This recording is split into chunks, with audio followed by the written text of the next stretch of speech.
brutality and horror wreaked by Islamic fanatics in Paris last week, the slaughter of journalists at Charlie Hebdo and Jews at the market shop, seized the eyes and ears and shook the nerve and conscience of most of the Western world. But then it all happened in Paris. Paris, city of lights, origin, some say, of the rights of man. Paris, intellectual luminary of Europe, birth home of Descartes and Pascal, style and fashion capital of all the world.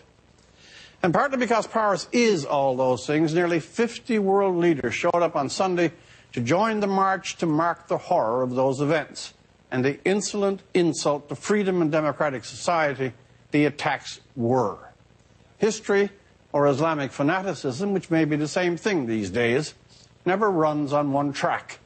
For almost simultaneously with the Paris killings, there was a far bloodier, savage butchery being perpetrated by Islamic fanatics in Nigeria by Boko Haram. Reports from witnesses and a few who escaped to tell a story of mass slaughter of up to 2,000 people, 2,000, who were mainly the old, the very young, and women. They targeted whole villages, slaughtered and maimed at will. One 12-year-old who escaped said, "I saw them kill my father. They slaughtered him like a ram. There were too many dead to count," said another. This is the same murderous gang that seized 300 young girls and briefly thereby arrested the hashtag conscience of the world some 6 months ago. The same gang which rapes or sells, or rapes and sells, women into slavery. The gang that uses 10 and 12-year-olds as suicide missiles. And one more dread statistic, over 1.5 million people are displaced, meaning homes burned or they have been driven from shelter by Boko Haram. What we saw in Paris was barely a feather from the wing of terror.